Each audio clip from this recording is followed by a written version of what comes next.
好，各位老铁，现在我们来给大家介绍一下，像这些篮球开胶，如果我们在宿舍没有吹风机，我们怎样来修补它？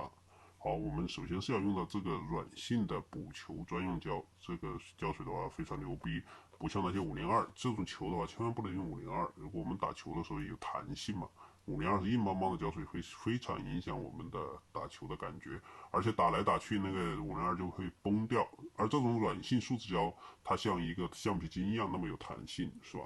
那么我们用这个来补的话，就非常的好。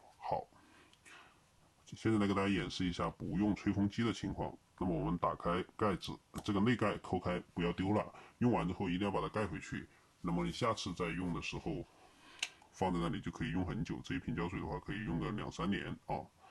好，我们蘸完胶水之后，给它均匀的涂上去，薄薄的涂一层啊。注意不用涂太厚啊，薄薄一层就可以了。这个是没有吹风机的情况，我们给它薄薄的涂一层。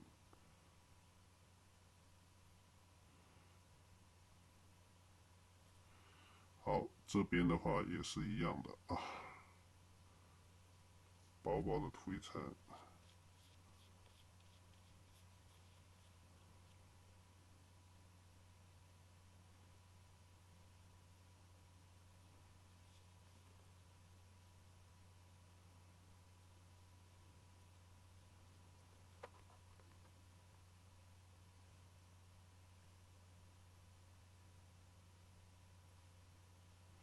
好，涂好之后，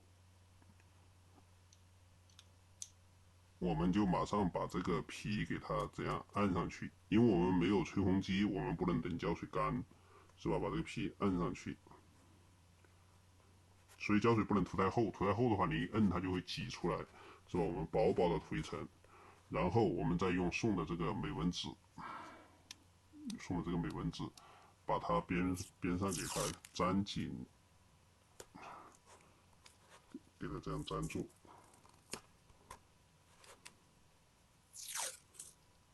不要让它翘起来了，意思就是。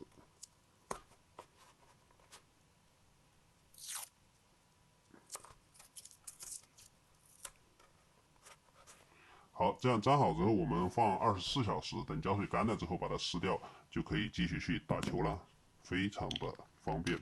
当然，如果有吹风机的话，我们吹干之后，吹热把它压上去，马上就可以去打球，就非常的简单。等24小时之后，我们再回来看效果。The next day. 好，各位老铁，24小时之后我们回来把这个美纹纸给它撕掉啊，来看一下这个效果，